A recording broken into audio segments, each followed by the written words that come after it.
Você acredita na teoria do Big Bang ou prefere acreditar que Deus criou o universo? Eu sei que tem muita rivalidade entre essas duas versões, mas nesse vídeo eu vou te mostrar que elas são mais próximas do que você imagina.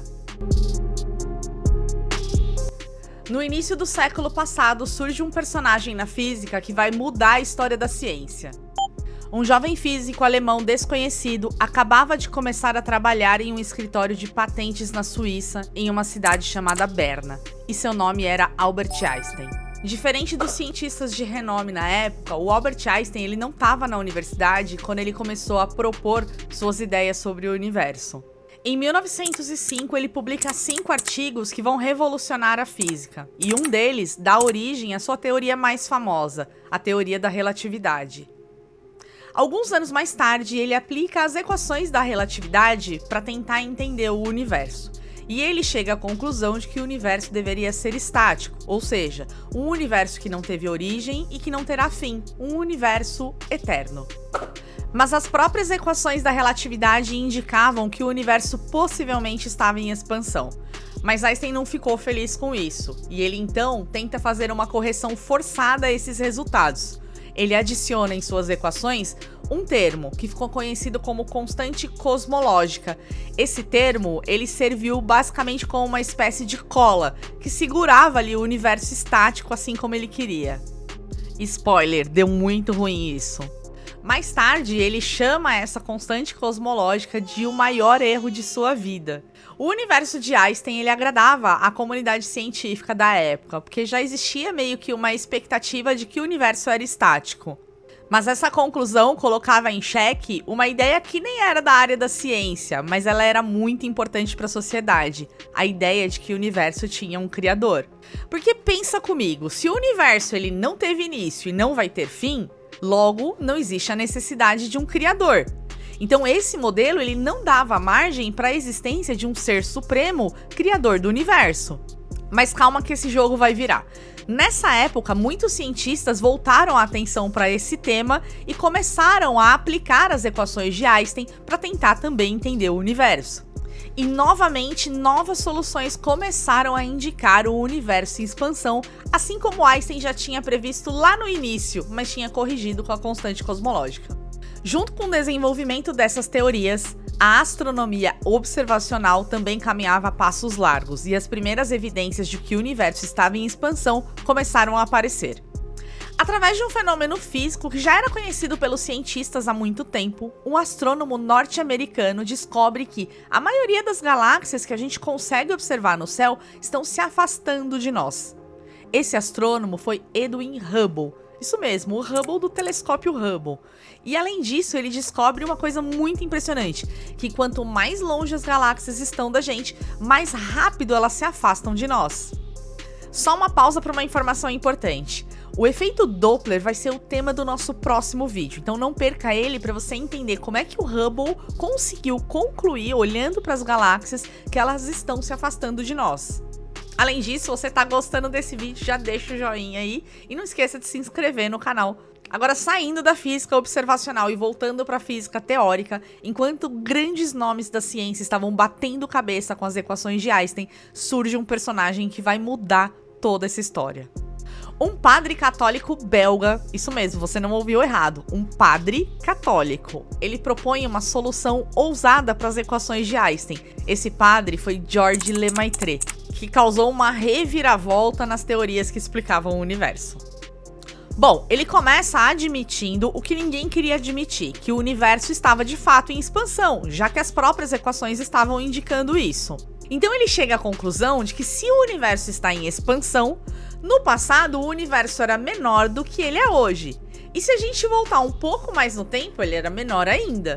E se a gente voltar tempo o suficiente, todo o universo estaria contido em uma região muito pequena, que ele chama de átomo primordial. Ou seja, tudo que a gente conhece, estrelas, galáxias, buracos negros e toda essa imensidão, estaria contido em uma região muito pequenininha, que ele chama de átomo primordial.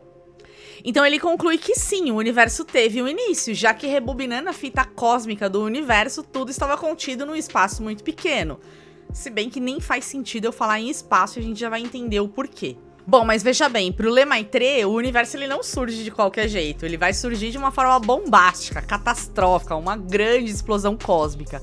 Se bem que o termo explosão ele é mais poético do que técnico, porque na real o universo ele não surge de uma grande explosão.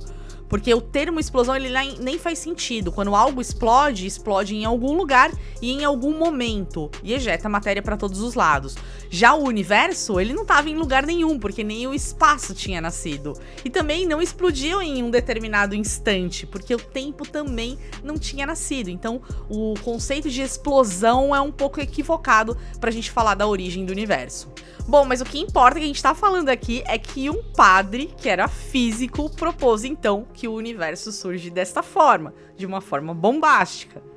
E apesar do Lemaitre ser sacerdote, ele não misturava muito física e religião. Ele deixava as coisas muito bem separadas. Ele dizia que essas duas coisas pertenciam a domínios diferentes. Enquanto a ciência tentava entender como as coisas aconteciam, a religião, na verdade, tentava entender o porquê. Mas a gente não vai poder ignorar aqui o fato de que, com a teoria de Lemaitre, a gente traz de novo a possibilidade da existência de um criador, coisa que a teoria de Einstein tinha refutado. E veja bem, se Deus realmente foi o criador desse universo, nada mais digno e poético do que ele criar tudo de uma forma super bombástica, como tinha previsto o Lemaitre. Então, esse é o ponto desse vídeo.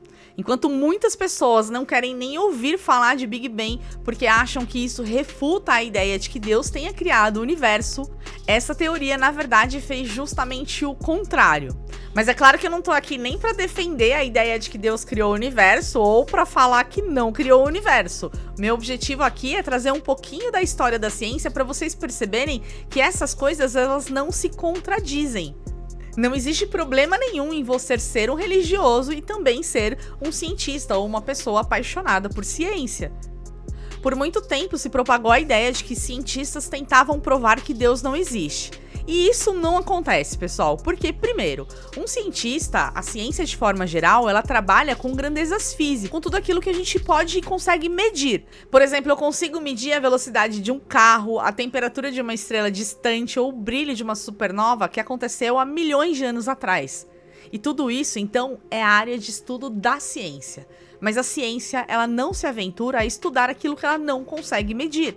Por isso, ciência nunca vai comprovar ou provar a existência de Deus. Então essas duas coisas, pessoal, elas não se conversam. São áreas do conhecimento humano diferentes.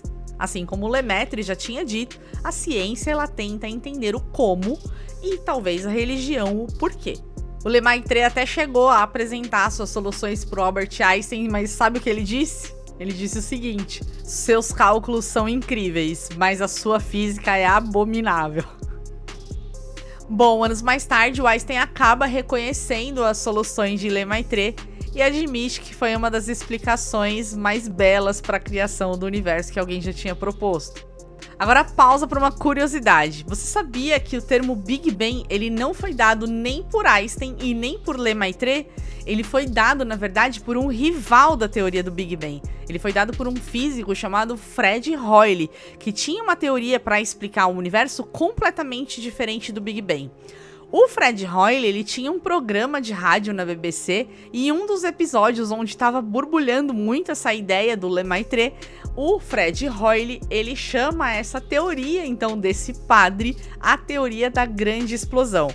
Na verdade, ele tentou fazer uma sátira, ele tentou tirar um sarro dessa teoria, o problema é que o nome pegou e acabou que combinou muito bem. Então, hoje a gente adota esse nome, que foi o nome dado por um rival da teoria do Big Bang. Certeza que ele se revira no caixão até hoje, porque ele deu nome para a teoria que ele simplesmente odiava. Bom, pessoal, mas o grande ponto desse vídeo é o que eu queria falar para vocês. É que, na verdade, ciência e religião, elas não se contrapõem, elas não se refutam, porque elas falam sobre coisas distintas.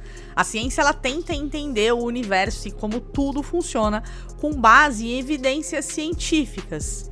Já a religião trabalha com verdades absolutas, algo que a ciência nunca vai parar para estudar. Então essas duas coisas elas não são rivais. Em física, por exemplo, nós estudamos grandezas físicas. E o que é uma grandeza física? É tudo aquilo que a gente pode medir.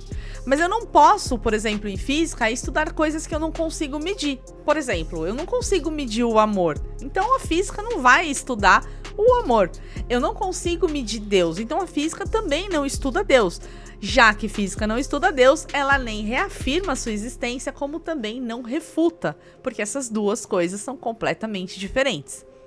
Então a mensagem que eu quero deixar para vocês é a seguinte: não é porque você tem uma certa visão religiosa, uma visão de mundo, que essa visão está contrária à ciência. Tá aí o Lemaitre para mostrar pra gente que as duas coisas podem existir ao mesmo tempo. Então agora você nunca mais pode usar a desculpa de que eu não acredito na teoria do Big Bang porque eu sou um criacionista, porque essas coisas não se contrapõem. Bom, gente, vou ficando por aqui. Acho que eu já falei demais, o meu celular já tá até travando. Se você gostou desse vídeo, deixe seu like e não esqueça de se inscrever aqui no canal, que eu vou vir com mais aulas de física, curiosidades científicas e principalmente curiosidades históricas. Vocês sabiam que história da ciência é um negócio muito incrível? Dá pra fazer vários filmes legais com história da ciência. Bom, mas isso é tema para próximos vídeos. Então um grande abraço a todos e tchau, tchau.